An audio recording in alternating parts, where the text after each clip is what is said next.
Hey guys, tonight we begin with something that might surprise you. The extraordinary hardships faced by women who brought life into the world when the world itself seemed determined to make their work as difficult as possible. Take a moment to like the video and subscribe, but only if you genuinely enjoy what I do here. Let me know in the comments where you're tuning in from and what time it is where you are. Maybe dim the lights, perhaps turn on a fan for that soft background hum, and let's ease into tonight's journey together. We're stepping back 3.5 centuries to a time when being called to attend a birth meant walking through muddy streets in the dead of night, carrying nothing but your hands, your experience, and the weight of 2 lives depending entirely on your skill. And let's explore why it truly sucked to be a 17th century midwife. The year is 1665 and you are Margaret Fletcher, a midwife in London. The bells of St. Giles have just finished chiming 3 times into the cold November air. You've been awakened not by the bells, but by the urgent pounding on your wooden door that always comes at the worst possible moments. The voice outside is breathless, panicked, a husband whose wife has been in labor since sunset and something has gone wrong. You know this voice. It belongs to Thomas Wright, the blacksmith's apprentice, who lives 3 streets over in a cramped tenement where 5 families share a single courtyard. His wife Mary is 19 and this will be her 2nd child. You remember the first birth, a difficult breech presentation that took 18 hours and left both mother and baby weak for weeks afterward. You sit up in your narrow bed, feeling the familiar weight of responsibility settling onto your shoulders like a heavy cloak.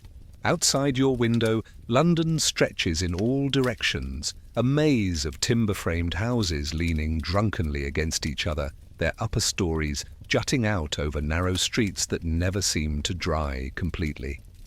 The air carries the perpetual scent of coal smoke, horse manure, and the River Thames with its cargo of human waste and industrial runoff. Your small room is spartanly furnished. A wooden chest contains your few precious possessions: the leather bag that holds your tools, a collection of dried herbs hanging in bundles from the ceiling beams, and the worn copy of an anatomy text that cost you nearly a month's earnings. There's no formal training for what you do. Everything you know came from watching your mother attend births, from assisting her for 12 years before she died of the sweating sickness, and from the hard-earned wisdom of 30 years spent catching babies and fighting death in dim, overcrowded rooms. You dress quickly in the darkness. Your clothing is practical. A sturdy woolen dress in dark brown that won't show bloodstains, a thick leather apron that you can wash and dry between calls, and boots that reach nearly to your knees to protect against the filth of London streets. Over this, you wrap your cloak, the same one you've owned for 15 years, patched and repatched until the original fabric is barely visible beneath layers of repair. Thomas is still pounding on the door, his voice growing more desperate. Mistress Fletcher, please, you must come. The baby. Something's wrong with the baby. You grab your leather bag, checking its contents by feel in the darkness. Inside are your few tools: a small knife for cutting the cord, strips of clean linen for binding, a vial of ergot for controlling bleeding, packets of dried comfrey and birthwort, and a small bottle of aqua vitae for particularly difficult cases. There's also a piece of eagle's stone and a hollow stone containing a smaller stone that rattles when shaken, believed to ease difficult labors. You don't necessarily believe in its power, but mothers do, and sometimes belief is the most powerful medicine you can offer. You open the door to find Thomas Wright standing in the narrow alley, his face pale in the moonlight. His clothes are disheveled, his hair wild, and there's a smell about him. Fear, sweat, and something else. Something that makes your experienced nose wrinkle. The smell of blood. How long has she been bleeding, you ask, not bothering with pleasantries. There's no time for social niceties when death is waiting. Since the sun went down, Thomas stammers. Maybe longer. She told me not to fetch you until... But now she's so pale, and the pain... You're already moving, following him through. The twisting streets of London. The city at night is a different creature than during the day. Shadows move in doorways. Some human, some perhaps not.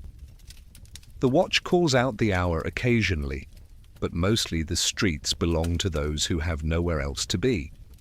Prostitutes, thieves, drunkards, and women like you called to their work regardless of the hour.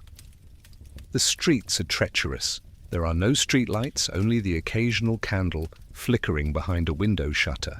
The cobblestones are slick with moisture, and worse things than kitchen slops, human waste, the runoff from the butcher shops and tanneries. You step carefully, knowing that a twisted ankle or a fall could mean the difference between life and death for the woman waiting for your help. Thomas leads you through a maze of increasingly narrow alleys. The buildings here are older, more crowded, their upper stories leaning out so far they nearly touch across the narrow space between them. You can hear the sounds of the city's nightlife, a baby crying somewhere above, a man and woman arguing behind thin walls, the distant sound of singing from a tavern that's illegally serving after hours. Tell me about the bleeding, you say, as you walk, your medical mind already cataloguing possibilities. Retained placenta. Tear in the birth canal. Uterine rupture. Each possibility carries its own set of challenges, its own likelihood of success or failure. It started slow, Thomas says, his voice shaking. Just a little, you know. She said it was normal, but then there was so much. The sheets, they're soaked through, and she's been pushing for hours, but nothing's happening. You nod grimly. This sounds like a case you've seen too many times before. A baby positioned wrong, unable to descend properly, causing trauma to the mother's body as she tries unsuccessfully to deliver. In your 30 years of practice, you've seen this scenario play out in dozens of variations, and you know that your success rate is far from perfect. For every baby you've successfully turned, for every mother you've saved from bleeding to death, there are others. Others you prefer not to think about on nights like this. You arrive at the tenement building where Thomas lives. It's a structure that houses dozens of families, built as a single mansion for a wealthy merchant family 50 years ago, now carved up into tiny rooms and rented to anyone who can scrape together the weekly rent. The smell hits you as soon as you enter. Too many people living too close together, inadequate sanitation, and tonight, the metallic scent of blood. Thomas leads you up a narrow staircase, the wooden steps creaking under your weight. Other residents peer out from behind partially open doors, their faces curious and concerned. Birth and death are communal experiences in places like this. Privacy is a luxury that doesn't exist when walls are thin and space is precious. You reach the 3rd floor and follow Thomas down a corridor barely wide enough for one person. He stops at a door and pushes it open, revealing a scene that's become terrifyingly familiar over your 3 decades of practice. The room is tiny, perhaps 8 feet by 10 feet, with a single small window that's been shuttered against the night air. A fire burns in a small grate, providing the only light and struggling to warm the cramped space.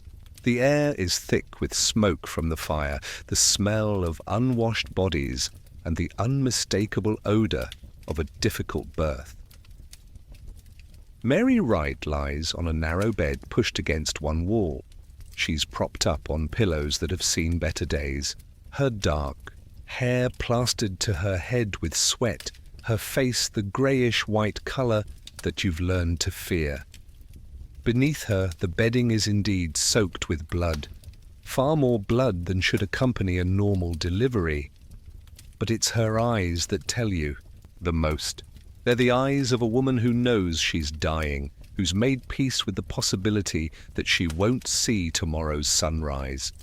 You've seen those eyes before, and you know that your job tonight isn't just about delivering a baby. It's about fighting death itself, using nothing but your hands, your experience, and whatever slim advantages you can gain from herbs and prayer. Mistress Fletcher? Mary whispers, her voice barely audible above the crackling of the fire.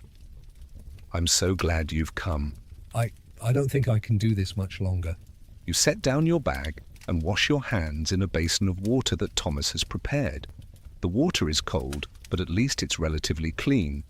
You've learned through bitter experience that clean hands mean better outcomes, though you don't fully understand why. It's just one of those things that experienced midwives know, passed down through generations of women who've learned to recognize patterns even when they can't explain them. This scene, the desperate midnight summons, the race through dangerous streets, the arrival at a crisis that's been building for hours, this is the reality of your profession.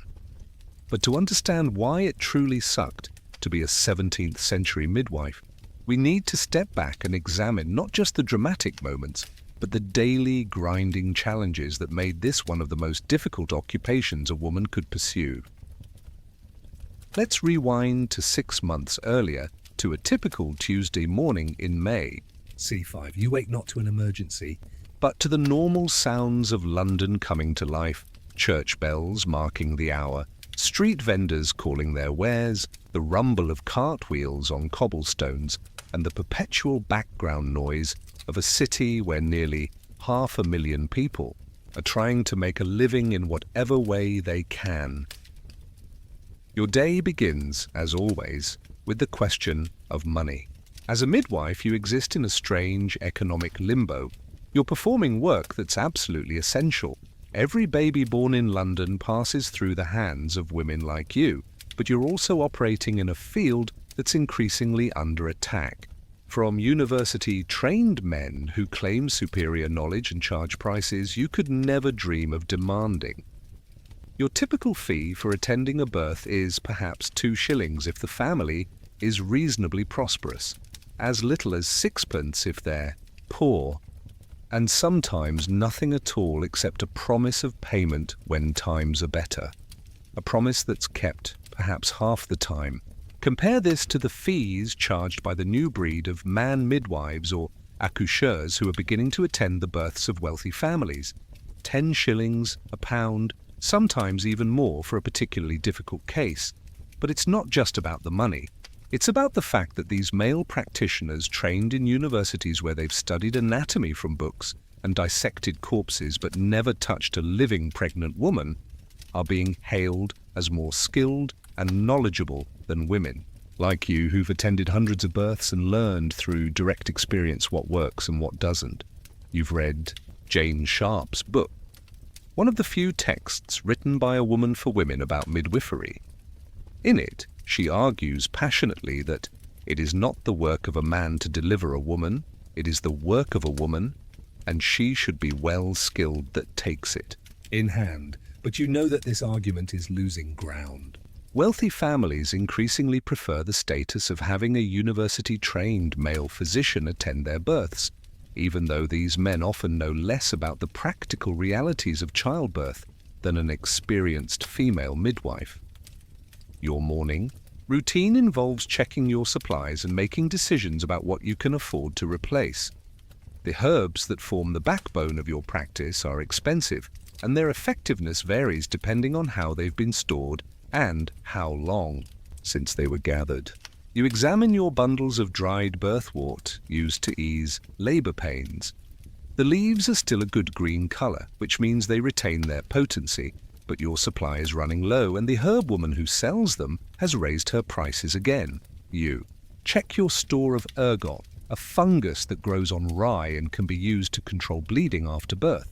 It's dangerous, Too much can kill both mother and baby, but in the right dose, it can save a woman's life by causing the uterus to contract and compress the blood vessels. You've learned to use it through trial and error with no formal instruction, except the guidance passed down from your mother and the other midwives in your community. The problem is that there's no standardization, no way to ensure quality or potency. The ergot you buy from one supplier might be twice as strong as what you get from another, but there's no way to tell until you use it. You've learned to start with tiny doses and watch carefully for effects, but this kind of uncertainty adds yet another layer of stress to an already difficult profession. Your tools are simple and few. Unlike the male physicians with their impressive arrays of forceps and other instruments, you work primarily with your hands and your experience. You have a small knife for cutting the umbilical cord, strips of linen for binding, and a few basic remedies, but mostly you rely on positioning, massage, and the kind of intuitive understanding of the birth process that comes only from years of experience. The lack of formal training is both a blessing and a curse. You learned by watching your mother, by assisting her for years before taking on cases of your own. This apprenticeship model meant that you learned practical skills from someone who had decades of real-world experience. But it also meant that your knowledge has gaps, anatomical details that might help you understand why certain complications occur, or techniques that might be used in other parts of the country but haven't made their way to your corner of London. This is one of the fundamental frustrations of being a midwife in this era. You know that knowledge exists that could help you save more mothers and babies, but that knowledge is scattered, unorganized, and often deliberately kept from women like you. The universities where anatomy is taught don't admit women. The medical texts are written in Latin, which many midwives can't read. Even Jane Sharp's book, written specifically for midwives, draws heavily on the work of male physicians who had theoretical knowledge but little practical experience. Around mid-morning, you receive your first call of the day. It's not an emergency. A woman in her 7th month of pregnancy who's experiencing some cramping and wants reassurance. These routine calls are actually a crucial part of your practice, both economically and medically. They provide a small but steady income, and they allow you to build relationships with pregnant women so that when they do go into labor, they're comfortable with you and trust your judgment. You walk across London to reach your patient, a journey that takes nearly an hour through streets that are crowded, noisy, and often dangerous. The city is a maze of narrow alleys and crooked streets, many of them unnamed and most of them unpaved. Cart traffic creates constant bottlenecks, and you regularly have to press yourself against buildings to avoid being trampled by horses or knocked down by carriages whose drivers show little concern for pedestrians. The smell of London is overwhelming, a mixture of coal smoke, animal waste, rotting food, unwashed bodies, and industrial pollution from the soapworks, tanneries, and breweries that crowd the city. The Thames, which should be a source of fresh water, instead serves as an open sewer for nearly 500,000 people. Disease spreads rapidly in these conditions, and as a midwife, you're exposed to everything from smallpox to the sweating sickness to the various fevers that regularly sweep through the poorer sections of the city. Your patient lives in a slightly better part of town, not wealthy, but respectable. Her husband is a shopkeeper who can afford to pay your fees regularly and to call you for routine visits rather than waiting until there's an emergency. This is the kind of client you value most, not just for the financial security, but because these are the cases where you can actually practice preventive care rather than simply responding to crises. You examine her carefully, feeling the position of the baby, listening to its heartbeat through the mother's belly, checking for signs of problems that might complicate the birth still months away. Your hands are your primary diagnostic tools. You can determine the baby's position, estimate its size, and assess whether it's developing normally, all through touch and experience. But there are limits to what you can know. You can't see inside. The womb can't detect many potential complications until they become acute problems. You rely on the mother's description of her symptoms, on subtle changes in the baby's movements, on your accumulated experience of how normal pregnancies progress versus how problematic ones develop. This uncertainty is one of the most stressful Aspects of your profession. You're making decisions that can mean the difference between life and death, but you're doing it with incomplete information and limited tools. A baby that seems perfectly positioned at 8 months can turn breech. between your last visit and the onset of labor. A pregnancy that progresses normally can suddenly become complicated by bleeding, infection, or any number of other problems that you won't detect until it's possibly too late to address them effectively. After reassuring your patient and collecting your fee, a precious sixpence that will help pay for food and rent, you return home through streets that have grown even more crowded as the day progresses. The afternoon brings another call, this one more urgent. A woman has gone into labor with her 4th child, and while 4th babies usually come quickly and easily, there are complications. You arrive to find a situation that's become increasingly common. The family has been attended by a male physician for the pregnancy, one of the new breed of university-trained practitioners who charge high fees and claim superior knowledge. But now that the actual birth is imminent, the physician has declared that the manual work of delivery is beneath his dignity and has departed, leaving instructions that you should be called to complete the procedure. This arrangement frustrates you on multiple levels. The physician has collected the largest fee, has made decisions about the management of the pregnancy without consulting you, and has then handed off the most dangerous and difficult part of the process to you while taking no responsibility for the outcome. If the birth goes well, he'll claim credit for his prenatal care. If something goes wrong, the blame will fall on you. The woman in labor is frightened and confused. She's been told by the physician that everything is progressing normally, but she can feel that something is wrong. The baby hasn't descended as it should, and the contractions, while strong, don't seem to be accomplishing anything. You examine her and immediately understand the problem.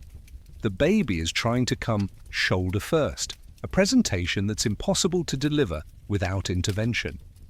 This is exactly the kind of situation where your experience as a midwife is invaluable. You know how to manually turn a baby in the womb, how to guide it into the proper position for delivery. It's delicate, dangerous work that requires precise judgment about when to intervene and how much force to use. Too little, and the baby remains stuck. Too much, and you can cause injuries that kill both mother and child. But you also know that if this case goes badly, you'll be the one held responsible. The physician who failed to detect the problem will escape blame, while you'll be accused of incompetence or worse. There are always whispers about midwives who lose too many babies, suggestions that they might be practicing witchcraft or deliberately causing harm. These accusations are rarely formal or legal. Witchcraft trials are becoming less common by 1665, but the social consequences can be devastating to your practice and your reputation. You work for 3 hours to safely turn the baby and guide it into the world. It's exhausting, nerve-wracking work performed in a room lit only by candles, with family members offering unhelpful advice and criticism. Your back aches from bending over the bed, your hands are cramped from the delicate manipulations required, and you're constantly aware that one wrong move could turn a successful delivery into a tragedy. When the baby finally emerges healthy and crying, the relief in the room is palpable. The mother weeps with joy, the father pumps your hand and presses an extra shilling into your palm, and the other women nod approvingly at your skill. But you know that tomorrow the story that will be told is how the university-trained physician managed the pregnancy expertly, and the baby was born healthy under his care. your role will be minimized or ignored entirely. This pattern, being called in to handle the difficult or dangerous work while receiving little credit and bearing most of the blame for poor outcomes, is becoming increasingly common as male physicians establish themselves in the field of childbirth. It's not just frustrating, it's economically threatening. If wealthy families begin to see midwives as merely assistants to male physicians rather than skilled practitioners in their own right, it will become increasingly difficult for women like you to make a living. The evening brings you home exhausted, both physically and emotionally drained. You've attended 2 births, made several routine visits, and spent most of the day walking across London through streets that seem designed to make your job as difficult as possible. Your feet hurt, your back aches, and you're hungry because you haven't had time to eat a proper meal. But your day isn't over. As you sit down to a simple supper of bread, cheese, and small beer, there's another knock at your door. This time, it's a young girl, perhaps 12 years old, sent by her mother who's gone into labor with her first child. The girl is frightened and speaks in the rushed, breathless way that tells you this is an emergency. You sigh, wrap your cloak around your shoulders again, check your bag to make sure you have everything you need, and head out into the London night.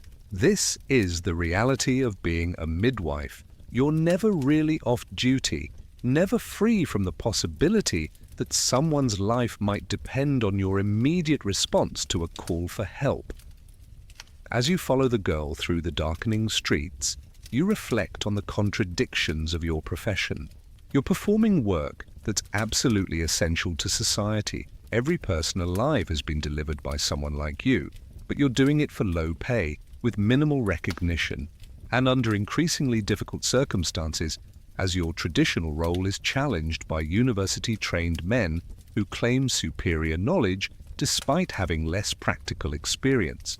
You're working with tools and techniques that haven't changed significantly in centuries, while knowing that somewhere, in universities and medical schools that you'll never be allowed to attend, new knowledge is being developed that could help you save more lives. You're making life and death decisions based on experience and intuition, while being criticized for not having formal training that's deliberately denied to women. Most frustrating of all, you're competing not just with other midwives for clients, but with male physicians who charge higher fees and offer the prestige of university training, even though their actual experience with childbirth is often far more limited than yours. You know that you can handle difficult births that would stump a newly graduated physician, but you also know that social prejudices and professional politics are gradually eroding the traditional respect accorded to skilled midwives. This is what it means to be a midwife in 1665 London, to be caught between the traditional world where women's knowledge and experience were valued and the emerging modern world where formal education and professional credentials matter more than practical skill. You're fighting not just to save individual mothers and babies, but to preserve a role for women in one of the few professions where they've traditionally held authority and respect. Now we return to that November night, to Mary Wright, bleeding, on her narrow bed, to the moment when all of your training, experience and intuition must come together to save 2 lives or watch them slip away despite everything you can do. You approach Mary's bedside with the calm, confident manner that you've learned to project even when you're deeply concerned about the outcome. Panic is contagious in a birthing room, and frightened mothers often have more difficult labors than calm ones. Your first job is always to assess the situation thoroughly while projecting an aura of competent control. How long since the waters broke? You ask Thomas, your hands already moving to examine Mary's condition. Hours ago, he replies, wringing his hands. Maybe 6 hours, 7. It was just after sunset when she said she felt something give way, and then the bleeding started getting worse. You nod, continuing your examination. This is both good news and bad news. Good, because it means the cervix has dilated properly and the birth process is genuinely underway. Bad, because prolonged labor after the waters break increases the risk of infection and other complications. Mary's pulse is rapid and weak, a sign that she's lost more blood than is safe. Her skin is clammy and pale, and when you check her eyes, the inner lids are nearly white instead of the healthy pink they should be. These are all signs of serious blood loss, the kind that can quickly become life-threatening if you can't identify and address the source. "Mary," you say gently, taking her hand, "I need to examine you to see what's happening. It may be uncomfortable, but I need to understand why you're bleeding so much." She nods weakly, too exhausted to speak. You wash your hands again in the T2 basin of water, wishing it were warmer, cleaner, better than the lukewarm liquid that's the best Thomas could provide.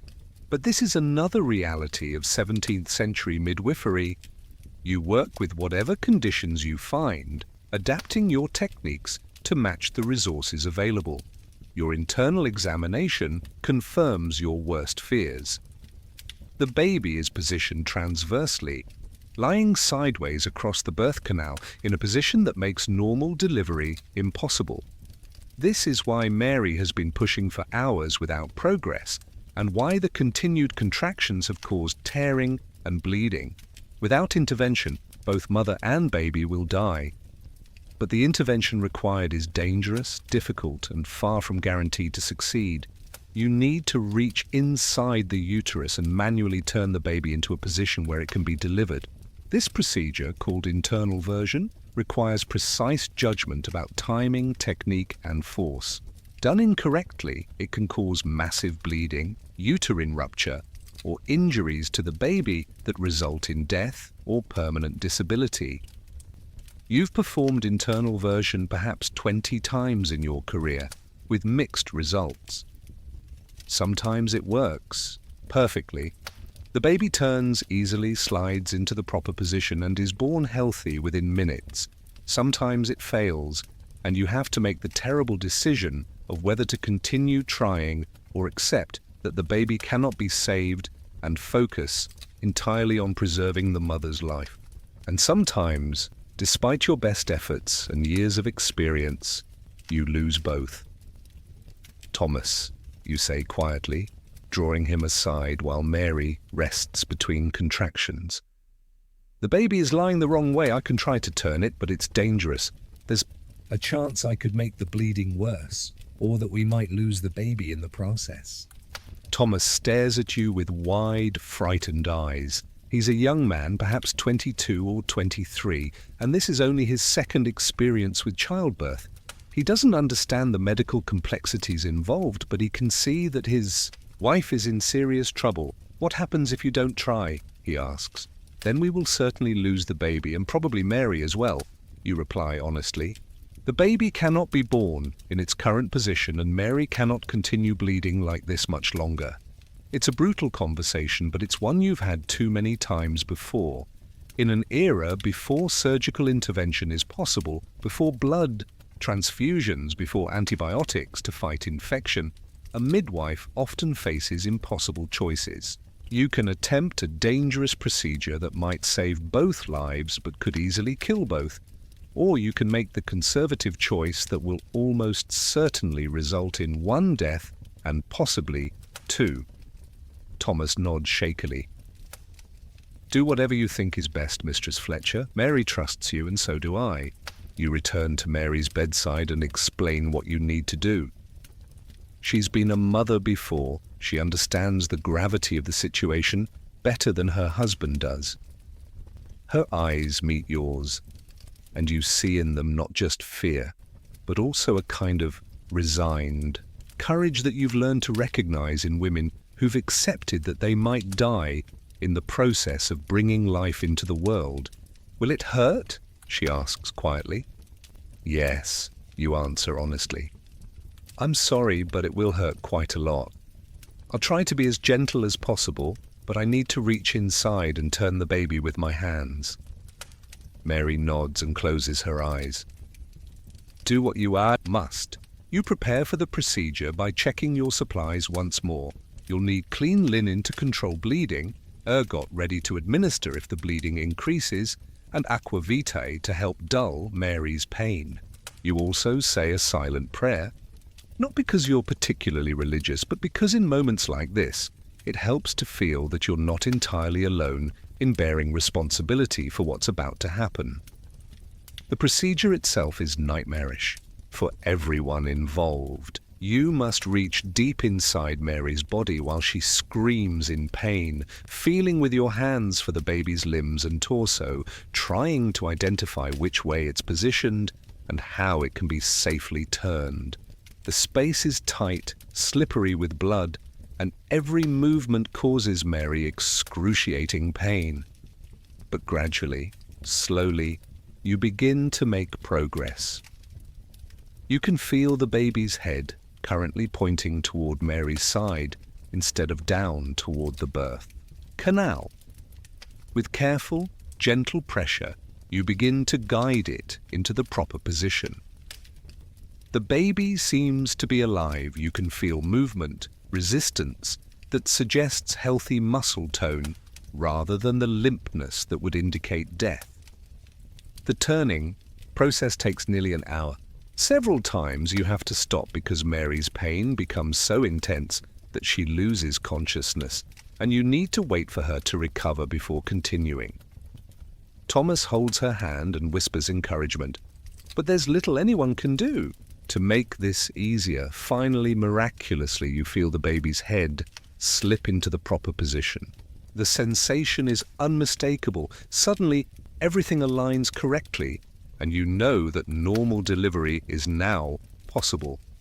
But Mary is exhausted, weak from blood loss, and barely conscious. The contractions that will push the baby out need to be strong and coordinated, and she may not have the strength left to accomplish what still needs to be done. Mary, you say urgently, the baby is in the right position now, but you need to push when the next contraction comes. I know you're tired, but we're almost finished. She opens her eyes and nods weakly. You can see her gathering what little strength she has left, preparing for the final effort that will determine whether this long night ends in joy or tragedy.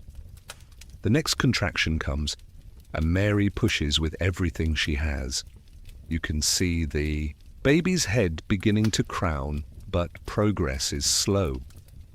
Mary's exhaustion is working against her, and each push seems weaker than the last. I can't, she whispers. I'm sorry, I can't do it anymore. This is the moment when your experience as a midwife becomes most crucial. You've seen women reach this point of exhaustion before, convinced that they can't continue when they're actually very close to success. Sometimes gentle encouragement is enough. Sometimes you need to take a more active role in the delivery process. Mary, look at me, you say, firmly. You can do this. The baby's head is right there. 2 or 3 more pushes and you'll be holding your child, but you can see that encouragement alone won't be enough. Mary is beyond the point where willpower can overcome physical exhaustion.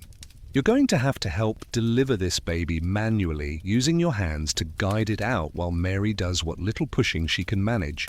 This requires perfect timing and considerable skill. You need to support the baby's head as it emerges. Check that the umbilical cord isn't wrapped around its neck, and help guide the shoulders out without causing injury to either baby or mother. All of this while working by candlelight, with your hands slippery from blood and with no assistant except Thomas, who's too frightened and inexperienced to be much help. The baby's head emerges slowly, and you immediately check for the cord. It's wrapped once around the neck, but not tightly. You can slip it over the head without difficulty. This is a common complication, one you've dealt with many times before, but in the stress of the moment, every small problem feels like a major crisis. The shoulders come next, and this is often the most difficult part. The baby's body is larger than its head, and if the shoulders get stuck, you can have a situation where the head is delivered but the body remains trapped inside the mother. This can result in brain damage or death for the baby and severe injuries for the mother. But tonight, fortune is with you. The shoulders deliver smoothly and suddenly the entire baby slides out into your waiting hands. It's a girl and she's breathing. Weak, but breathing. After hours of crisis and uncertainty, this moment of success feels almost anticlimactic. You quickly clear the baby's mouth and nose, making sure her breathing passages are open. She gives a weak cry, not the robust wail of a perfectly healthy newborn, but enough to indicate that her lungs are working and she's likely to survive. You wrap her in the clean linen you had prepared and hand her to Thomas while you attend to Mary. The placenta needs to be delivered and Mary is still bleeding more than she should. You massage her abdomen to encourage the uterus to contract and expel the placenta, and you prepare a dose of ergot in case the bleeding doesn't stop soon. This is another critical moment. Retained placenta can cause life-threatening infection, and continued bleeding can kill a woman even after a successful delivery. But again, tonight you're fortunate. The placenta delivers completely, and the ergot helps control the bleeding. Mary's color begins to improve slightly, and while she's still weak and exhausted, she's no longer in immediate danger of death. You clean and examine the baby more thoroughly. She's small, probably premature by a few weeks, but otherwise healthy. Her breathing is becoming stronger, her color is improving, and she responds normally to stimulation. Given the trauma of the delivery, this is a better outcome than you had dared to hope for. As dawn begins to break outside the small window, you finally allow yourself to relax slightly. Both mother and baby are alive, and while Mary will need weeks to recover fully, the immediate crisis has passed. You've performed internal version successfully, delivered a baby who was in an impossible position, and controlled bleeding that could have killed the mother. But even in this moment of success, you're aware of how easily things could have gone differently. If the baby had been positioned slightly differently, if Mary had been weaker, if the bleeding had been more severe, any of these factors could have turned tonight into a tragedy instead of a triumph. The line between success and failure in a 17th century midwifery is razor thin, and it's determined as much by luck as by skill. Thomas is weeping with relief, holding his daughter and whispering prayers of thanksgiving. Mary is sleeping, finally free from pain for the first time in nearly 12 hours.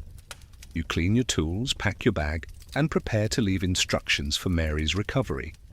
But as you organize your thoughts, preparing to explain to Thomas how to care for his wife and daughter over the coming weeks, you're struck by the profound isolation of your profession. There's no one to share this success with, no colleague to discuss the techniques you used, no formal record that will be kept of what worked and what didn't.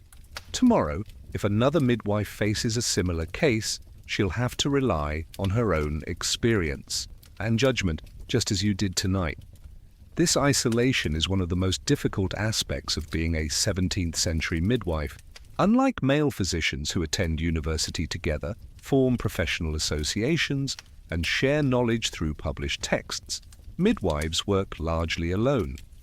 Each woman must learn through her own experience, making the same mistakes that others have made before her, rediscovering techniques that could be taught systematically if there were any mechanism for sharing professional knowledge among women. You leave the right family as the sun is fully up, walking home through streets that are coming to life with the sounds of another day beginning. Shopkeepers are opening their establishments, street vendors are setting up their stalls, and the great machine of London commerce is stirring to life. But you carry with you the weight of the night's events. The knowledge that you've saved 2 lives, but also the awareness that tonight's success was as much about luck as skill. The walk home takes you through different neighborhoods, each with its own character and challenges. You pass through the area near the docks where sailors and dock workers are already beginning their day. The smell here is different, salt air mixed with tar, rope, and the exotic scents of spices and goods from distant lands. But underneath these maritime odours lies the ever-present stench of human waste and industrial pollution that characterises every part of London. The women you see here are different from those in other parts of the city. Many are the wives of sailors left alone for months at a time while their husbands voyage to distant ports. Others are involved in the maritime trades themselves, selling food to crews, mending sails and nets, or working in the warehouses where imported goods are stored. These women often have a toughness born of necessity, a self-reliance that comes from managing households and businesses without male support for extended periods. You've attended births in this neighborhood, and they present their own unique challenges. The women here are often malnourished due to the irregular income that comes from maritime work. Their husbands may be away for the birth, leaving them to rely on neighbors and other women for support during labor. The housing is often substandard, converted warehouses or hastily built tenements that provide little protection from the elements and even less privacy. But there's also a strong sense of community among these women. They look out for each other's children, share what little they have during hard times, and provide mutual support during crises. When you attend a birth in this area, you're often working with several experienced women who've assisted at many deliveries themselves. While they may lack formal training, their practical knowledge and willingness to help can make the difference between success and tragedy. You continue through the artisan quarter where skilled craftsmen, blacksmiths, carpenters, tailors and others ply their trades. The air here rings with the sound of hammers on metal, the scrape of planes on wood, and the rhythmic thumping of looms. This is where Thomas Wright works, learning the blacksmith's trade from a master who expects long hours and provides barely enough wages to support a small family. The births you attend in this neighborhood are often complicated by the physical demands placed on pregnant women who must continue working almost until the moment of delivery. A blacksmith's wife might be helping with the bellows or sorting iron stock until her contractions become too strong to ignore. A carpenter's wife might be applying finishes to woodwork or maintaining the shop while her husband works on construction sites across the city. These women often have strong bodies from years of physical labor which can make for easier deliveries, but they also face unique risks. Exposure to the chemicals used in various trades can affect pregnancy outcomes. The heat from forges and the dust from woodworking can cause respiratory problems that complicate childbirth, and the economic pressure to work as long as possible means that many women don't get the rest they need during the final weeks of pregnancy. You pass a group of women gathered around a well, drawing water for their households and sharing the morning's gossip. Their conversation stops when they see you, and several nod respectfully. Word of last night's successful delivery has already begun to spread, as it always does in neighborhoods where everyone knows everyone else's business. "Good morning, Mistress Fletcher," calls out Ellen Hartwell, a woman whose own difficult delivery you attended 2 years ago. "We heard about Mary Wright, another successful case, praise be to God." You acknowledge the greeting with a tired smile, but you don't stop to chat. The professional distance you maintain isn't rudeness, it's necessity. As a midwife, you're privy to some of the most intimate details of women's lives.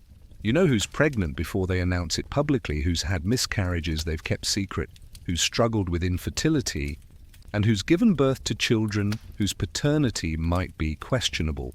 This knowledge is both a professional asset and a personal burden.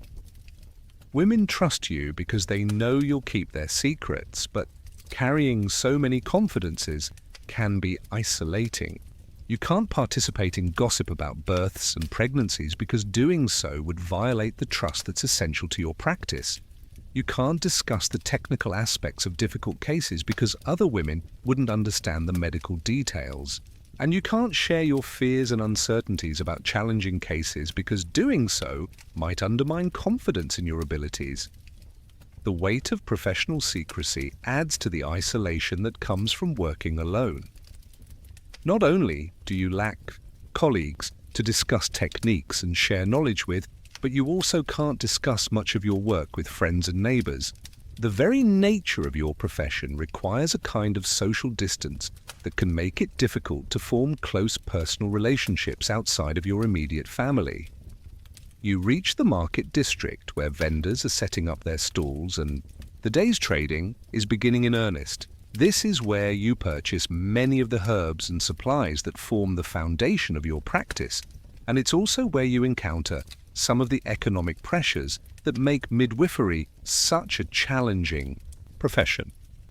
The herb sellers know you by sight, and several call out greetings as you pass, but you notice that their prices have increased again since your last visit. The ergot that's essential for controlling postpartum bleeding now costs nearly twice what it did a year ago. The dried birthwort that helps ease labor pains has become so expensive that you can only afford to keep a small supply on hand. These price increases aren't arbitrary. They reflect broader economic conditions that affect every aspect of life in 17th century London.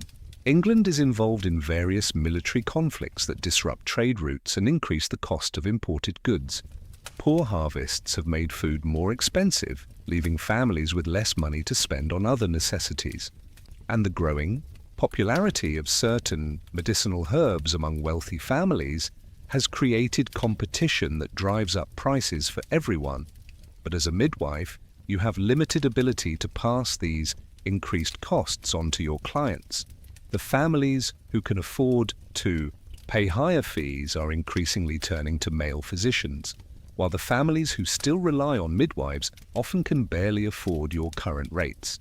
You're caught between rising costs for supplies and downward pressure on the fees you can charge, the economic squeeze that threatens the viability of your practice. You stop at the stall of Martha Blackwood, an herb seller who's been supplying midwives in this part of London for nearly 20 years. She's a shrewd businesswoman who understands the medicinal properties of her wares better than many physicians, but she's also sympathetic to the economic challenges faced by women trying to earn a living in health-related trades.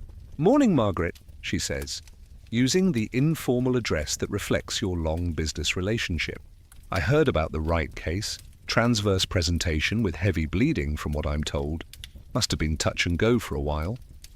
You nod, impressed as always by how quickly news travels through the network of women who support London's midwives. It was close. The internal version took nearly an hour, and I wasn't sure we'd be able to control the bleeding afterward. Martha nods knowingly. "I've got some fresh ergot that came in yesterday. Good quality, potent but not dangerous. And there's a new shipment of birthwort that's supposed to be particularly effective. But I have to warn you, the prices..." She quotes figures that make you wince. "The ergot alone will cost more than you earned from the right delivery, and you need to maintain supplies of dozens of different herbs and remedies to handle the full range of complications you might encounter." "I know it's difficult," Martha continues, seeing your expression. "But the suppliers are demanding higher prices, and I can't stay in business if I don't pass at least some of the increase along.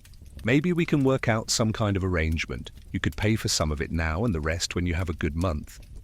This kind of informal credit arrangement is common among the women who support each other's businesses in London's healthcare trades. Herb sellers extend credit to midwives. Midwives recommend reliable herb sellers to their clients, and both groups share information about which suppliers provide the best quality product. It's a network of mutual support that helps compensate for the lack of formal professional institutions. But it's also a precarious system that depends on personal relationships and trust. If an herb seller goes out of business, midwives may lose both their supplies and any credit they've extended. If a midwife's practice fails, herb sellers lose both a customer and any outstanding debts. The economic vulnerability of individual practitioners creates vulnerability for the entire network. You negotiate a purchase that stretches your budget, but ensures you'll have adequate supplies for the next few weeks. As you pack the herbs into your bag, you reflect on how different this transaction would be if you were a male physician. University-trained doctors often have wealthy patrons who provide financial support, formal institutional backing that gives them credit with suppliers, and fee structures that allow them to charge enough to cover their costs with a comfortable margin. The contrast becomes even more stark when you consider the licensing and regulatory environment. Male physicians are licensed by professional bodies that understand their work and support their economic interests. Midwives are licensed by church authorities who view their work primarily as a moral and social issue rather than a medical one. You leave the market district and enter the area where wealthy merchants and minor nobility maintain their London residences. The contrast with the neighborhoods you've just passed through is striking. Here, the streets are wider and cleaner, the houses larger and better maintained. Servants hurry about their errands, and well-dressed women travel in sedan chairs or small carriages rather than walking through the mud and filth that characterizes most of London's streets. This is where you lose most of your potential clients. To male physicians, the families here can afford to pay the higher fees charged by university-trained doctors, and they increasingly prefer the social prestige that comes with being attended by a man with formal medical credentials.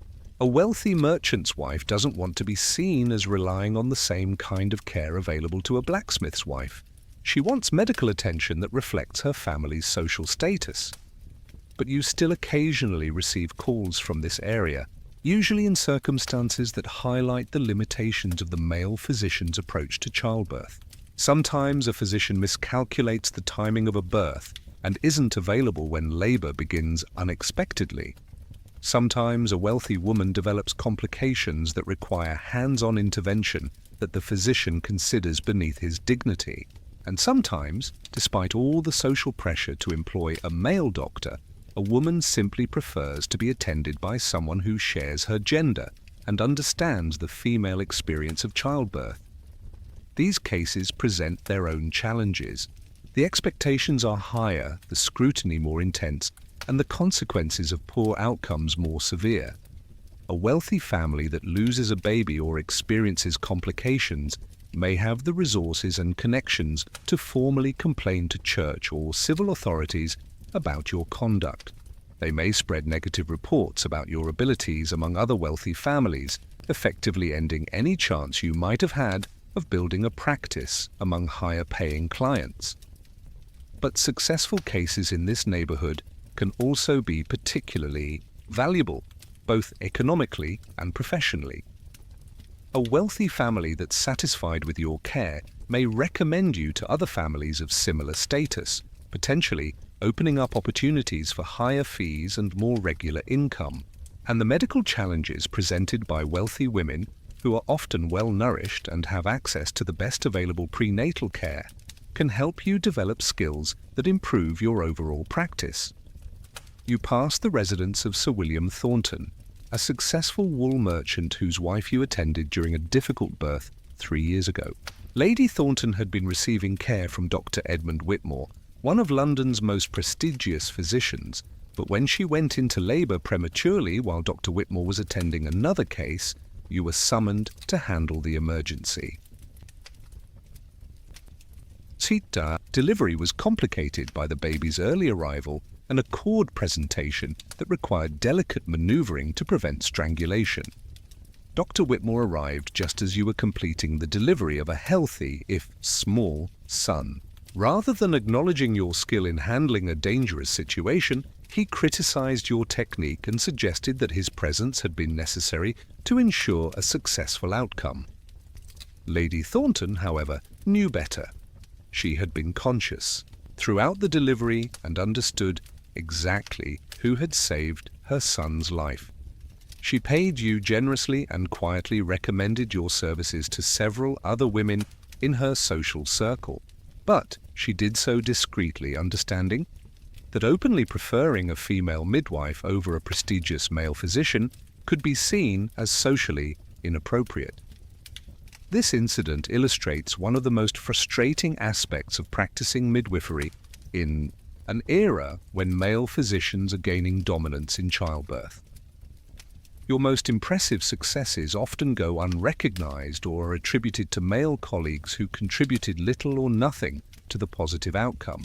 Meanwhile, any failures or complications are likely to be blamed entirely on your supposed inadequacies, regardless of the actual circumstances involved.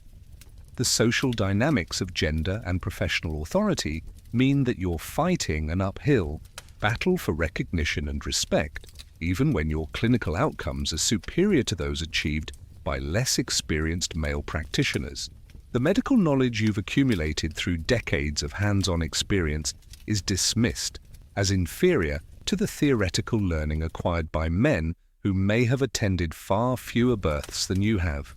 You continue through the wealthy district, observing the lives of privilege that are so different from those of most of your patients. Here, pregnant women have servants to handle household tasks, nutritious food available throughout their pregnancies, and comfortable living conditions that minimize many of the risk factors you see among poorer families. Their births are attended not just by physicians or midwives, but by teams of nurses and servants who can provide continuous support throughout labor and recovery. Yet even these advantages don't eliminate all the risks associated with childbirth in the 17th century. You've seen wealthy women die from infections that developed despite the best available care, complications that arose despite careful prenatal monitoring, and bleeding that couldn't be controlled despite access to the most expensive remedies. The fundamental biological processes of pregnancy and childbirth don't respect social distinctions, and death doesn't discriminate between the wives of merchants and the wives of laborers. But the social and economic resources available to wealthy families do make a significant difference in outcomes. When complications arise, they can afford to summon multiple practitioners, purchase expensive remedies, and provide extended recovery periods that allow full healing. When tragedies occur, they have the financial resources to try again, to seek care from multiple specialists, and to weather the emotional and practical consequences of infant or maternal mortality. You leave the wealthy district and enter the area around St. Paul's Cathedral, where church officials, lawyers, and other professionals maintain their offices and residences. This is where many of the decisions that affect your profession are made. In ecclesiastical courts that oversee midwifery licensing, in legal chambers where the boundaries of medical practice are defined, and in government offices where regulations affecting healthcare are developed. The relationship between midwifery and these institutional authorities is complex and often problematic. On one hand, church licensing provides some official recognition of your skills and helps establish your credibility with potential clients. On the other hand, the licensing process subjects you to oversight by men who may have little understanding of the practical realities of your work. The moral requirements attached to midwifery licenses create particularly difficult situations. You're expected to report illegitimate births to church authorities, refuse to perform abortions or help women conceal pregnancies, and generally serve as an agent of social control in addition to providing medical care. These expectations can conflict with your professional obligation to provide compassionate care to all women who need your services regardless of their circumstances. You face situations where strict adherence to the moral requirements of your license would have meant abandoning women in desperate need of help. Young, unmarried women who became pregnant through rape or coercion, married women whose husbands were absent and who faced accusations of adultery, and widows who became pregnant by men they couldn't marry due to legal or financial constraints. All of these women needed medical care, but providing it sometimes meant choosing between professional ethics and official regulations. Most midwives develop their own informal guidelines for navigating these conflicts, finding ways to provide necessary care while minimizing legal and professional risks. You might attend an unmarried woman's birth, but delay reporting it to church authorities for several weeks, giving her time to make arrangements for the child's care or to formalize a relationship with the father. You might provide post-birth care to women who've had miscarriages or stillbirths without inquiring too closely into the circumstances that led to the pregnancy's end. These compromises allow you to fulfill your primary obligation to preserve life and health while avoiding direct confrontation with regulatory authorities. But they also create a constant low-level stress, an awareness that you're always walking a fine line between providing adequate care and maintaining your legal right to practice. The licensing process also reflects broader tensions about women's roles in society and the extent to which they should be allowed to exercise independent Professional authority. Church officials who oversee midwifery licenses often seem more concerned with ensuring that midwives remain subordinate to male religious and medical authority than with evaluating their clinical competence. You've sat through licensing examinations, where more time was spent discussing your religious beliefs and moral character than your knowledge of anatomy or your experience with difficult births. You've been required to swear oaths promising to defer to physicians' judgment in complex cases, even when your experience suggests that the physician's approaches may be less effective than traditional midwifery techniques. These requirements reflect a worldview in which women's knowledge and authority are seen as inherently suspect, requiring constant oversight and limitation by male authorities. The fact that midwifery is the one profession where women have traditionally held primary responsibility and expertise makes it a particular target for those who believe that female independence threatens social order. As you approach your home, neighborhood, you encounter Sarah Whitmore, a younger midwife who's been practicing for only about 5 years. Sarah represents a different generation of midwives, women who've grown up during the period when male physicians were becoming increasingly prominent in childbirth. Her approach to the profession reflects both the opportunities and challenges created by these changing circumstances. "Margaret!" Sarah calls out, hurrying to catch up with you. "I heard about the right case. A transverse presentation with internal version. That must have been terrifying. I've only attempted that procedure twice, and both times I was convinced I was going to lose both mother and baby." You slow your pace to allow Sarah to walk with you, appreciating the opportunity to discuss technical aspects of your work with someone who understands the challenges involved. This kind of informal consultation between midwives is one of the few ways that professional knowledge gets shared in your field. "The key is not to rush," you explain. "The temptation is to try to turn the baby quickly because you're worried About the bleeding, but sudden movements can cause more damage than slow, careful manipulation, and you have to constantly assess whether the baby is still alive and whether the mother can tolerate continued intervention." Sarah nods eagerly. Clearly grateful for guidance that she can't get from any formal training program. Dr. Harrison told Mrs. Pemberton that internal version is dangerous and should only be attempted by qualified physicians. But when she went into labor last month with a similar presentation, he couldn't manage it. He kept trying to use forceps to extract the baby, but it wasn't positioned properly. Finally, he gave up and called me to attempt the version. This story illustrates one of the ironies of the current situation in childbirth care. Male physicians often claim that procedures like internal version are too dangerous for midwives to attempt, but when faced with actual cases requiring these techniques, they may lack the practical experience necessary to perform them successfully. The theoretical knowledge gained from studying anatomy texts doesn't necessarily translate into the manual dexterity and intuitive understanding needed for complex obstetrical procedures. How did the Pemberton case turn out, you ask? Successfully, thank God.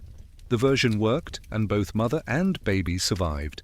But Dr. Harrison took credit for the outcome, saying that his initial assessment and preparation made the successful Version possible. Mrs. Pemberton knew better. She was conscious throughout and could see that he had no idea what he was doing, but she didn't contradict his account publicly. This pattern, male physicians claiming credit for successful outcomes achieved by female midwives, is becoming increasingly common as the two professions compete for wealthy clients. It's a particularly galling form of professional theft, made possible by social attitudes that automatically assign greater credibility to male practitioners regardless of their actual contributions to patient care. The frustrating thing, Sarah continues, is that Dr. Harrison is now telling other families that he has special expertise in complicated presentations when he's never successfully performed an internal version in his life. Meanwhile, I can't advertise my experience with the procedure because it would be seen as inappropriate for a woman to claim superior knowledge to a university-trained physician. You understand Sarah's frustration, having experienced similar situations throughout your career. The professional constraints placed on midwives make it difficult to build reputations based on clinical expertise, even when that expertise is demonstrably superior to what's offered by male competitors. Have you considered trying to document your cases more systematically, you ask? Jane Sharp kept detailed records of her births, and that experience helped her write her book. Even if we can't publish our knowledge as freely as the male physicians do, we can at least preserve it for other midwives. Sarah looks interested, but uncertain. I've thought about it, but I'm not sure how to organize such records. And I worry about what would happen if church authorities or physicians saw documentation that might be interpreted as evidence that I'm practicing beyond my supposed competence.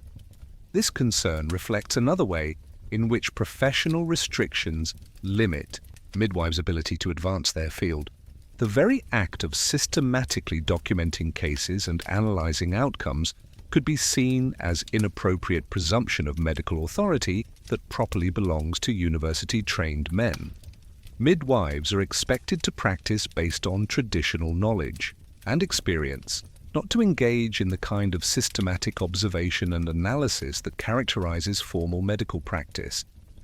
Yet without some mechanism for documenting and sharing knowledge, each generation of midwives must learn primarily through trial and error, making the same mistakes and rediscovering the same solutions that previous generations have already encountered. The lack of systematic knowledge preservation and transmission is one of the factors that makes it difficult for midwifery to compete effectively with the increasingly organized and institutionalized practice of male physicians. You reach your street and prepare to part company with Sarah, but she has one more question. I've been thinking about trying to organize informal meetings among the midwives in this part of London. Nothing formal or official, just opportunities to share experiences and learn from each other. Do you think there would be interest in something like that? The idea appeals to you, but you're also aware of the practical and political obstacles it would face.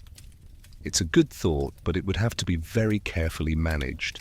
If church authorities or the Physicians Guild heard about midwives meeting regularly to discuss medical matters, they might see it as an attempt to organize professional competition. And some midwives might be reluctant to participate because they'd worry about sharing competitive advantages with potential rivals. Sarah nods thoughtfully. I hadn't considered the competitive aspect. I suppose when we're all trying to attract the same clients, there's a limit to how much cooperation is possible.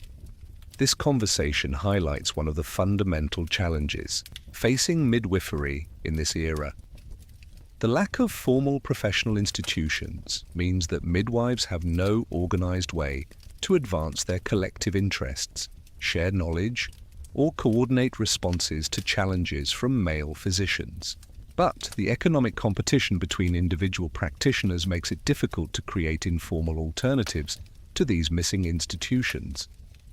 Male physicians have professional guilds, university connections, and social networks that allow them to coordinate their activities and present a united front in defending their interests. Midwives remain scattered and isolated, each woman defending her own practice without the benefit of collective organization or mutual support. You arrive at your own dwelling, a small but comfortable house that you've been able to maintain through 3 decades of successful practice. The contrast with your earlier years when you lived in a single rented room and worried constantly about having enough money for food and supplies reflects the gradual success you've achieved despite all the obstacles facing women in your profession. But you're also aware that this success could be fragile. A few bad outcomes, a change in the regulatory environment, or increased competition from male physicians could quickly undermine the position you've built. The lack of institutional protections means that individual midwives rise or fall based on their own efforts and the vagaries of circumstance, with little safety net to protect against professional or personal disasters.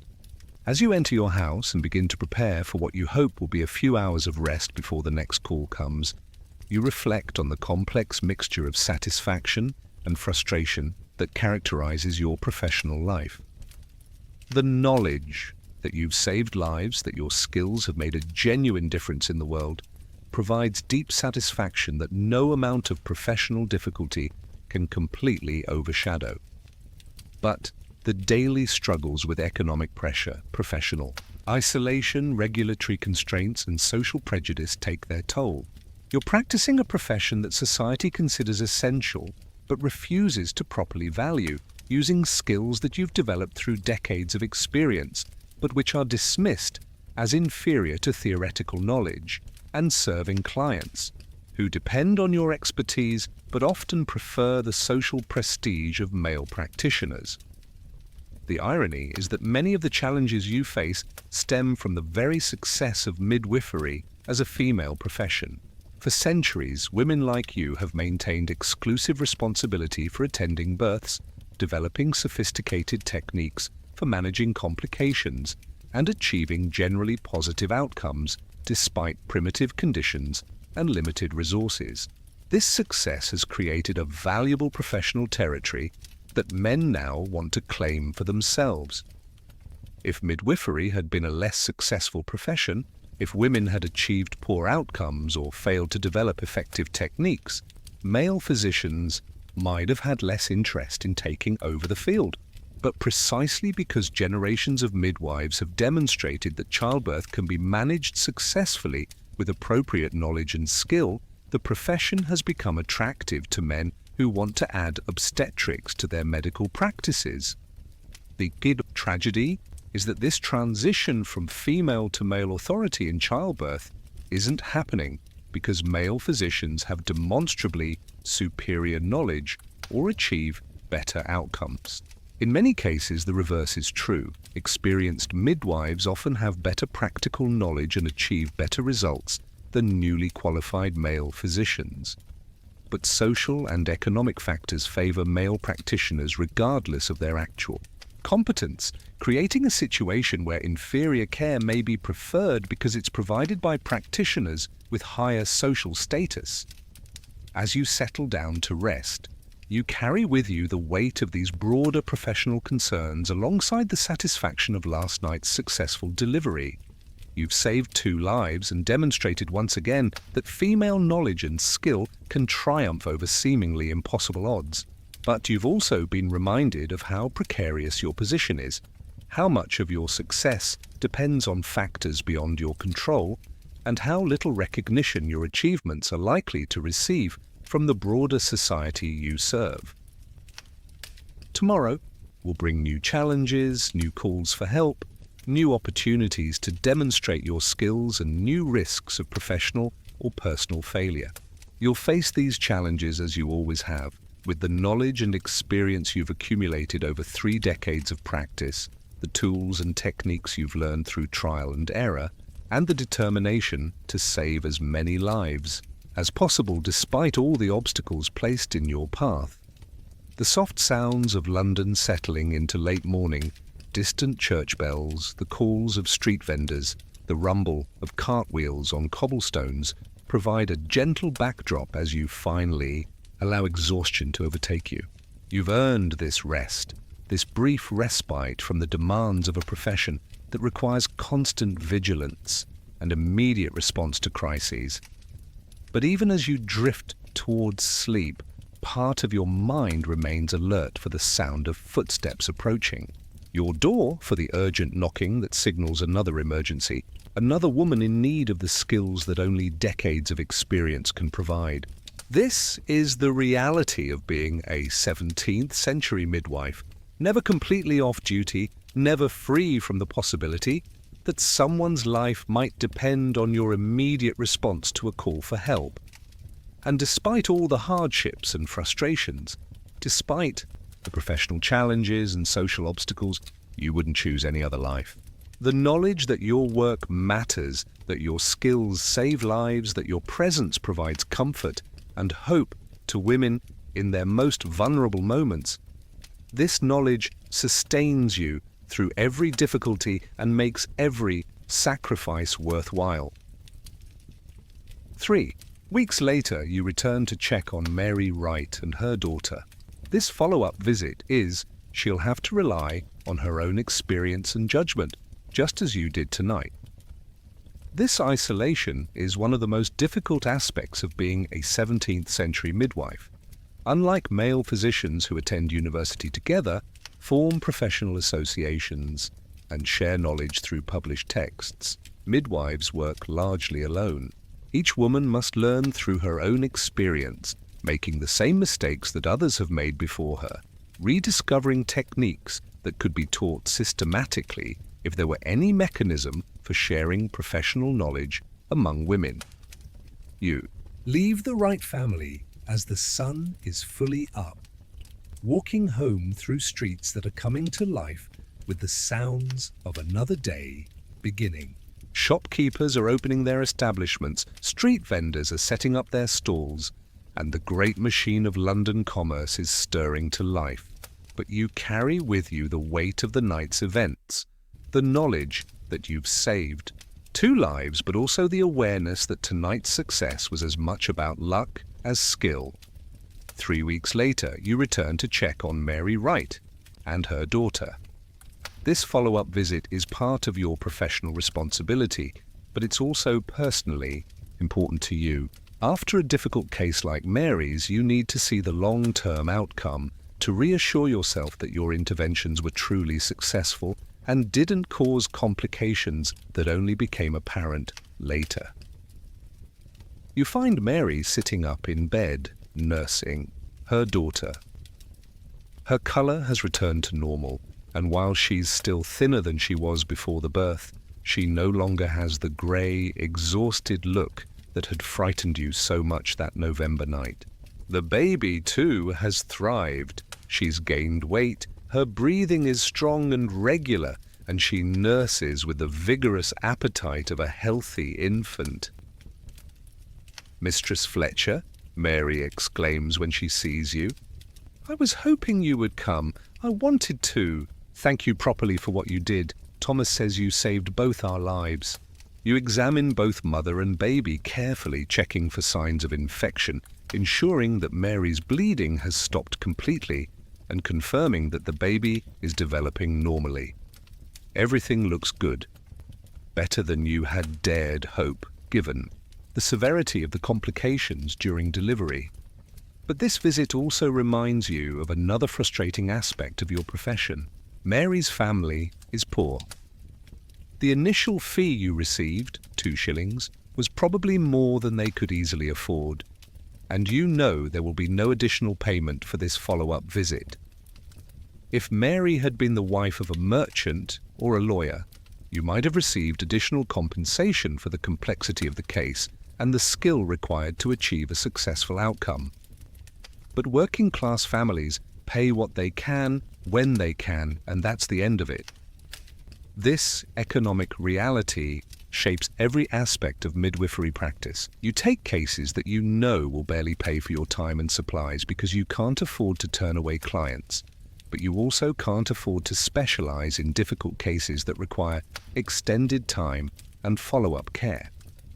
The financial pressures force you to maintain a practice that's broad rather than deep, handling routine births that provide steady income alongside the occasional crisis that demands all of your skill and experience. As you walk home from the right family's tenement, you encounter another midwife, Sarah Blackwood, a woman about your own age who practices in a different part of London. You know each other by reputation and have met occasionally at the market or at church, but your relationship is complicated by the fact that you're technically competitors for the same pool of clients. I heard about the Wright case, Sarah says. Word gets around when there's a difficult birth that goes well. Thomas has been telling everyone who will listen that you saved his wife and daughter. You nod, pleased that the case has become known as a success, rather than whispered about as suspicious or problematic. In a profession where reputation is everything, this kind of positive word of mouth is invaluable. I had a similar case last month, Sarah continues. Transverse presentation, heavy bleeding. But I couldn't turn the baby. Lost both mother and child. Her voice is matter of fact, but you can hear the pain underneath. Every midwife carries the weight of her failures as well as her successes. This brief conversation illustrates another aspect of midwifery that makes it particularly challenging in this era. There's no formal mechanism for midwives to share experiences, learn from each other's techniques, or collectively improve their practices.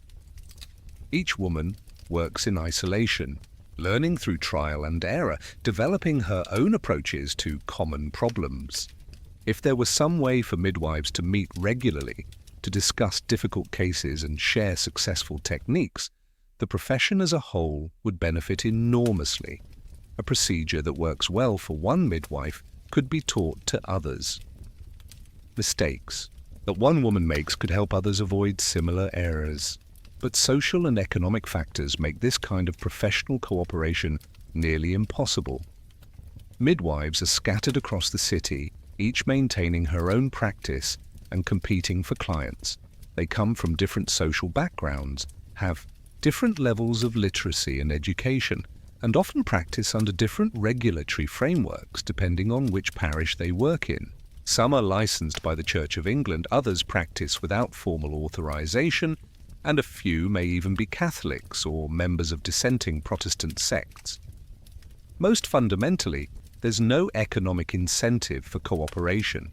In a profession where each woman's income depends on maintaining her own client base, sharing knowledge and techniques can feel like giving away competitive advantages. A midwife who develops a particularly effective treatment for postpartum bleeding, for example, might hesitate to teach it to other midwives who could then offer the same service to potential clients. You continue your walk through London, observing the city that provides the context for your work. The streets are crowded with people trying to make a living in whatever way they can. Street vendors hawking everything from fresh bread to used clothing, craftsmen advertising their services, beggars asking for charity, and the constant stream of merchants, labourers and servants who keep the city functioning. But beneath this surface bustle, you're aware of the broader social and economic changes that are reshaping your profession. The rise of university-trained male physicians represents more than just competition for wealthy clients. It's part of a larger transformation in how medical knowledge is created, validated, and transmitted. For centuries, midwifery was an exclusively female profession because it was assumed that only women could understand the mysteries of childbirth and that only women should be present during such intimate moments. Knowledge was passed down from mother to daughter, from experienced midwife to apprentice, through generations of women who learned by watching, assisting, and gradually taking on more responsibility. But now, this traditional system is being challenged by men who claim that formal education in anatomy and medicine makes them more qualified to attend births than women with decades of practical experience. These male physicians argue that empirical knowledge, the kind gained through hands-on experience, is less reliable than theoretical knowledge gained through study of anatomical texts and observation of dissections. In some ways, they have a point. Your knowledge of anatomy is limited to what you can feel through a woman's belly and what you've learned from assisting at births. You don't fully understand the internal structure of the reproductive organs, the mechanics of circulation, or the physiological processes that govern pregnancy and childbirth. This knowledge gap sometimes makes it difficult for you to understand why certain complications occur, or to predict which women are most likely to have difficult births. But the male physician's knowledge has gaps too. They may understand anatomy better than you do, but they lack the practical experience that comes from attending hundreds of births. They know how the reproductive organs are supposed to work in theory, but they don't have the intuitive understanding that comes from feeling thousands of babies move through the birth canal, from recognizing the subtle signs that indicate when labor is progressing normally versus when intervention is needed. Most importantly, the male physician's approach to childbirth is fundamentally different from yours. They view birth as a medical event that requires management and intervention, while you see it as a natural process that usually proceeds successfully with minimal interference. This philosophical difference has practical implications for how births are conducted and what kinds of outcomes are achieved. You've observed that women attended by male physicians are more likely to have their labors artificially speeded up, with drugs, more likely to have instruments used to extract their babies, and more likely to suffer injuries that require extended recovery time. The physician's interventionist approach may be appropriate for the small percentage of births that involve serious complications, but when applied routinely to normal labors, it often creates problems rather than solving them. But despite your concerns about the growing influence of male physicians in childbirth, you're realistic about the direction things are heading. Social prestige matters in 17th century London, and university education carries more status than practical experience. Wealthy families increasingly prefer to be attended by physicians who can display their Latin learning and theoretical knowledge, even if their practical skills are limited. This trend threatens not just your income, but the entire tradition of female knowledge and authority in childbirth. If midwifery becomes seen as merely an auxiliary service to male medical practice, women will lose one of the few areas where they've traditionally held professional authority and respect. The afternoon brings you to another reality of 17th century midwifery, the regulatory environment that governs your practice. You've been summoned to appear before the ecclesiastical court that oversees midwifery licensing in your parish. This isn't because you've done anything wrong, but because the Church of England requires periodic renewal of midwifery licenses and wants to ensure that practicing midwives are adhering to both medical and moral standards. The licensing process is both helpful and problematic. On one hand, it provides some official recognition of your skills and gives clients confidence that you're qualified to practice. On the other hand, it places you under the authority of church officials who may know little about the practical realities of midwifery, but who have significant power to regulate your professional activities. The licensing examination focuses as much on your moral character and religious orthodoxy as on your medical knowledge. You're required to swear that you'll report illegitimate births to church authorities, that you won't perform abortions or help women conceal pregnancies, and that you'll baptize babies in emergency situations but won't usurp the priest's role. In normal circumstances, these requirements place you in an awkward position.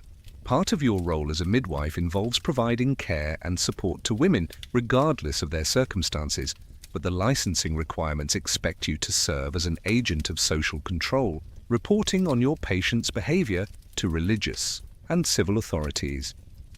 You've had cases where women gave birth to children who were clearly conceived outside of marriage, and you've faced pressure to report these situations to church officials who would then subject the women to public humiliation and financial penalties.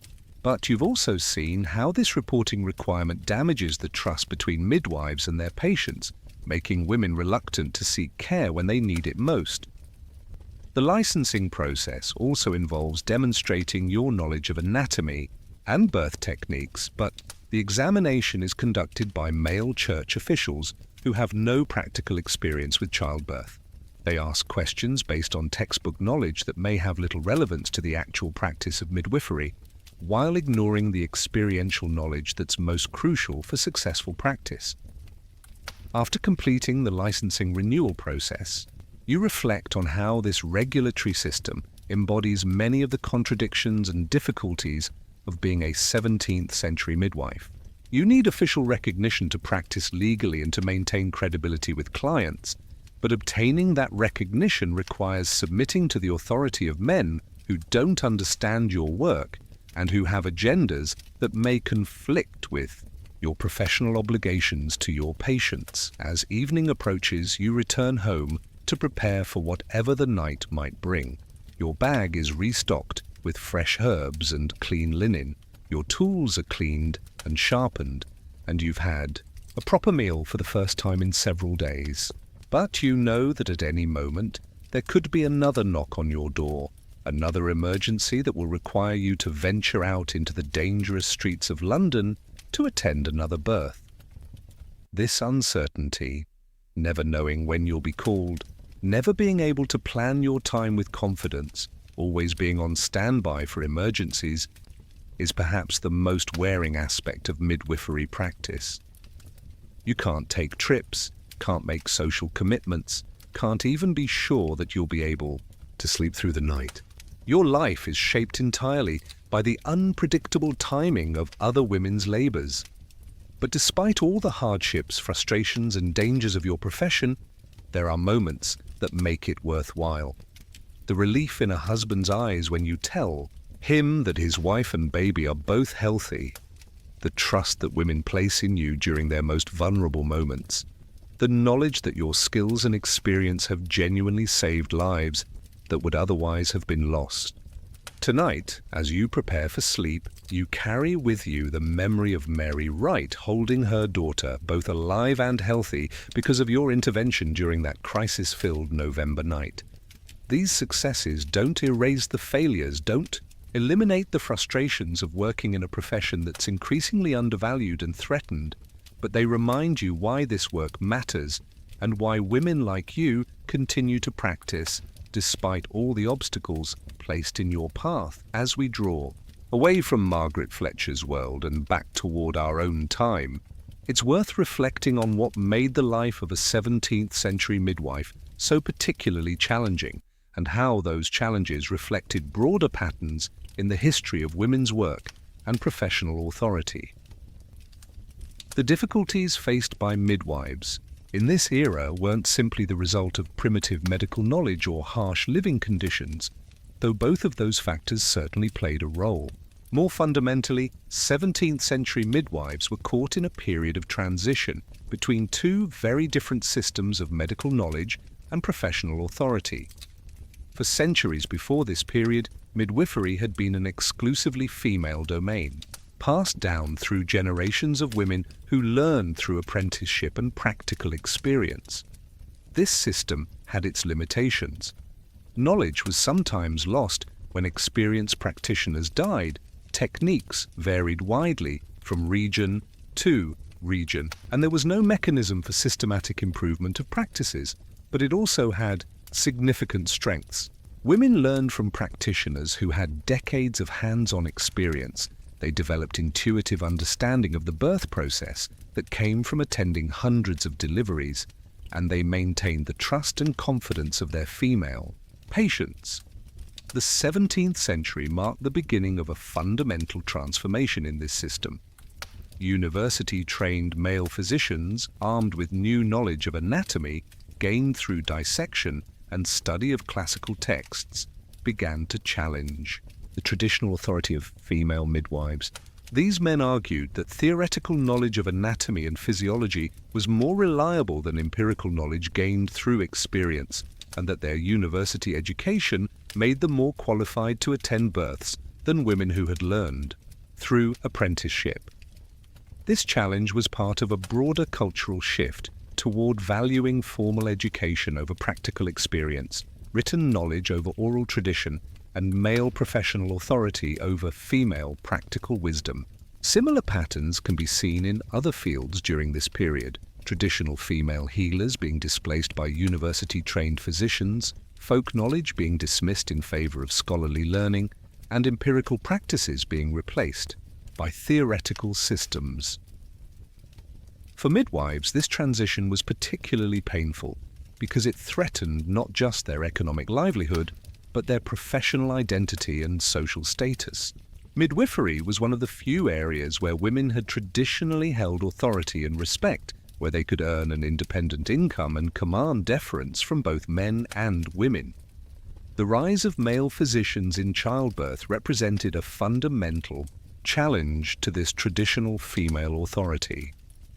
The story of Jane Sharp, whose 1671 book, The Midwives Book, was mentioned throughout our narrative, illustrates both the potential and the limitations of women's responses to this challenge. Sharp attempted to defend female authority in midwifery by adopting some of the tools and techniques of the male physicians who were challenging that authority. She wrote in English rather than Latin, making medical knowledge accessible to women who couldn't read scholarly languages. She combined practical experience with theoretical knowledge, drawing on both her own 30 years of practice and the anatomical texts written by male physicians. But Sharp's book also reveals the constraints under which 17th century women operated. She had to be careful not to challenge male authority too directly, framing her arguments in terms of practical necessity rather than fundamental rights. She couldn't claim superior knowledge to university-trained physicians, only different and complementary knowledge, and her book, despite its innovations, couldn't create the institutional support system. Schools, professional associations, licensing bodies controlled by practitioners themselves, that would have been necessary to preserve female authority in midwifery over the long term. The regulatory environment that governed midwifery in this period also reflected these broader tensions between traditional and emerging systems of authority. The Church of England's licensing requirements for midwives represented an attempt to maintain some oversight of the profession, while acknowledging that the church hierarchy itself lacked the practical knowledge necessary to evaluate midwifery skills directly. But these licensing requirements also placed midwives in a subordinate position relative to male religious authorities, requiring them to serve as agents of social control rather than simply as medical practitioners. The economic pressures faced by 17th century midwives were intensified by these social and professional changes. As wealthy families increasingly turned to male physicians for childbirth care, midwives found themselves competing for a shrinking pool of clients, while also facing downward pressure on fees. The need to maintain broad practices serving multiple social classes made it difficult for midwives to specialize in complex cases or to develop the kind of expertise that might have allowed them to compete more effectively with university-trained physicians. Perhaps most tragically, the isolation in which individual midwives worked prevented them from mounting an effective collective response to these challenges. Unlike male physicians who could form professional associations, share knowledge through published texts, and present a united front in defending their interests, midwives remained scattered and isolated, each woman struggling individually to maintain her practice and reputation. The working conditions faced by women like Margaret Fletcher, the dangerous nighttime travel through city streets, the primitive medical tools, the constant risk of being blamed for poor outcomes beyond their control, were made more difficult by this broader context of professional and social change. They were not just struggling against disease and death, but against historical forces that were gradually eroding the traditional foundations of their profession. Yet despite all these challenges, midwives continued to practice, continued to develop their skills, and continued to save lives. The success stories, like Margaret's intervention in Mary Wright's difficult birth, remind us that practical experience and intuitive understanding retained their value even as formal education and theoretical knowledge gained prestige. The knowledge And techniques developed by generations of midwives didn't disappear overnight. They were gradually incorporated into the emerging system of medicalized childbirth, often without acknowledgement of their origins in female practice. Understanding this history helps us appreciate not just the specific hardships faced by 17th century midwives, but the broader patterns of how professional knowledge is created, validated, and transmitted across different social groups. The transition from female to male authority in childbirth wasn't simply a matter of scientific progress replacing Ignorance. it was a complex social process involving questions of education, professional status, economic interests, and cultural values about the proper roles of men and women in society. Tonight, as you drift towards sleep, perhaps you'll carry with you an appreciation for the countless women like Margaret Fletcher who worked in difficult and dangerous conditions to bring new life safely into the world, who developed and preserved crucial knowledge about childbirth through generations of practice, and who faced the challenges of social and professional change with resilience and determination. Their stories remind us that behind every historical transformation are individual human beings struggling to maintain their dignity, their livelihood, and their sense of purpose in the face of forces beyond their control. The soft sounds of your modern world, perhaps a fan humming quietly, perhaps the distant whisper of traffic, can carry you gently away from the harsh realities of 17th century London, away from the candle-lit rooms where women labored and midwives worked through long, dangerous nights, toward the peaceful rest that comes from understanding something new about the complex tapestry of human experience across the centuries.